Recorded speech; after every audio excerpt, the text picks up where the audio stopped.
Bonjour, ici Info Saint-Léon.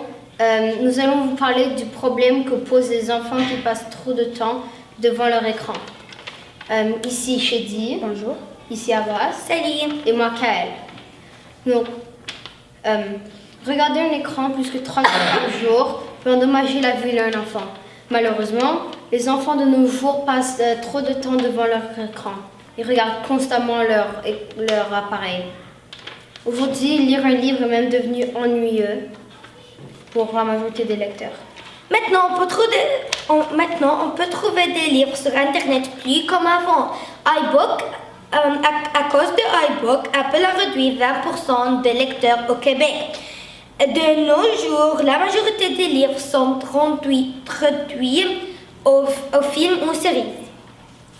Maintenant, il existe des applications pour lire le livre automatiquement en audio, mais vous mettez des écouteurs dans vos oreilles et ça le met automatiquement. Et la majorité des gens croient que c'est les enfants qui jouent le plus, mais non, ce n'est pas vrai. Les adultes prennent la majorité du temps, 80% et de plus de leur journée, comme les gens qui travaillent dans les bureaux, ils travaillent avec un ordinateur et ils prennent 80% de leur journée, de toute leur journée, et pas comme des travaux généraux. Et aussi les enfants, la majorité des temps, ils jouent surtout avec le téléphone ou bien l'iPad ou bien une tablette ou bien un ordinateur, très proche de leurs yeux, ce qui affecte la vision des enfants. Ici Info Saint-Léon. À la prochaine.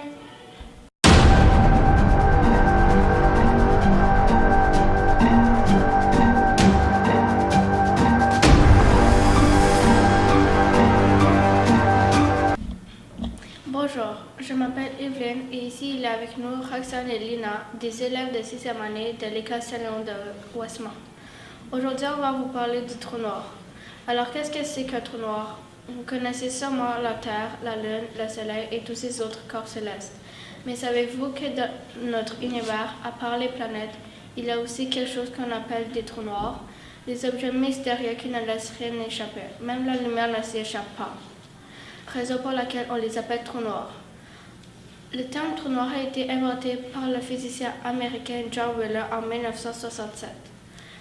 Le scientifique indien Chandrasekhar avait prévu la formation des trous noirs avant tout le monde au début des années 1930. Aujourd'hui, on en connaît beaucoup plus, mais il nous reste toujours beaucoup de travaux à faire et de mystères à résoudre. Maintenant, je vais donner ma parole à Roxane. Comme Evelyne l'a dit, un trou noir absorbe tout ce qui est près de lui. Rien ne s'échappe, ni la matière, ni même la lumière. Mais comment ça marche un trou noir? On sait très bien que le trou noir absorbe tout et il fait ça par quelque chose qu'on appelle la gravité. Alors c'est quoi la gravité? Prenons un exemple. Quand on saute, pourquoi finit-on par retomber? C'est parce que la Terre exerce une force attractive sur tout ce qui est autour d'elle, une force qu'on appelle la gravité. N'importe quel objet possédant une masse a de la gravité, même toi et moi. Mais plus la masse d'un objet est grande, plus la gravité est forte. C'est pour ça que la gravité d'une pomme est quasiment nulle, alors que celle de la Terre est très forte parce qu'elle est très massive. C'est aussi pourquoi sur la Lune, qui a une gravité moins forte, on peut sauter beaucoup plus haut. Le trou noir, c'est un corps compact qui a une très très grande masse, donc une très grande gravité, si grande que même la lumière ne peut pas s'en échapper si elle passe trop proche. Mais vous vous demandez sûrement, si la lumière ne peut pas s'échapper des trous noirs, comment peut-on les voir? Eh bien, on ne peut pas les voir. Mais pourtant, les scientifiques ont trouvé des façons de les détecter, donc l'existence de ces objets célestes est aujourd'hui reconnue par presque toute la communauté scientifique. Mais il reste toujours beaucoup de mystères, car on ne peut pas les voir. Et maintenant, je vais donner ma parole à Lina. Moi, je vais vous présenter les différentes sortes de trous noirs. Les différentes sortes de trous noirs sont les trous noirs stellaires, les trous noirs supermassifs, les trous noirs intermédiaires et les trous noirs primordiaux. Les trous noirs stellaires ont une masse de quelques masses stellaires. Ils naissent après l'effondrement gravitationnel des débris des étoiles massives. Aujourd'hui, nous pouvons les observer dans des binaires X et des microcosas. Les trous noirs supermassifs ont une masse entre quelques millions et quelques milliards de masses stellaires. Ils sont situés au centre de la galaxie. Grâce au télescope Chandra, nous étions capables d'observer deux trous noirs supermassifs en orbite l'un autour de l'autre au centre de la galaxie NGC 6240. Les trous noirs intermédiaires sont des objets nouvellement découverts. Sa masse est entre 100 et 10 000 masses solaires. Les trous noirs primordiaux sont aussi appelés des micro-trous noirs quantiques.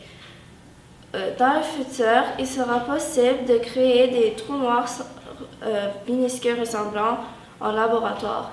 Merci de nous avoir écoutés. Bonjour tout le monde, nous sommes Mohamed et Ayan. et nous allons vous parler du hockey. Nous avons choisi ce sujet car Ayan et moi sommes de vrais passionnés de ce sport. Je passe la parole à mon collègue Ayan. La Ligue nationale de hockey est fondée en 1917. 31 équipes. Cette ligue comprend 31 équipes en tout, 24 qui viennent des États-Unis et 7 du Canada.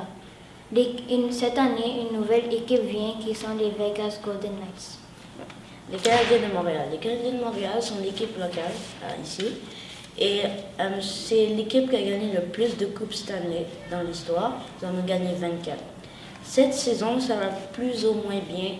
Ils ont amorcé la saison avec une victoire à Buffalo en tir de barrage. Ils ont ensuite encaissé 7 défaites d'affilée.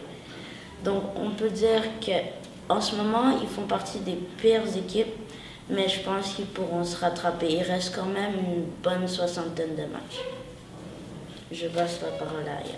La Coupe Stanley. La Coupe Stanley est décernée à chaque équipe championne depuis 1917 à l'équipe championne des séries éliminatoires. L'équipe qui en a gagné le plus sont les Canadiens de Montréal qui en comptent 24. Oui. Carey Price. Carey Price est le gardien des Canadiens de Montréal. Il porte le numéro 31.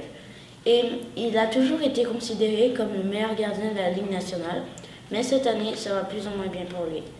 Il a amorcé la saison avec une victoire avec les Canadiens, mais il a ensuite encaissé 7 défaites d'affilée et une en prolongation. Donc, il a un des pires statistiques de toute la Ligue nationale, avec la moyenne de buts alloués par match est de 3,77 et son pourcentage d'arrêt est de 8,79, ce qui est très, très, très mauvais pour un gardien de la Ligue nationale. Je laisse la parole à Aya. Merci de nous avoir écoutés et j'espère que vous avez appris de nouvelles informations sur le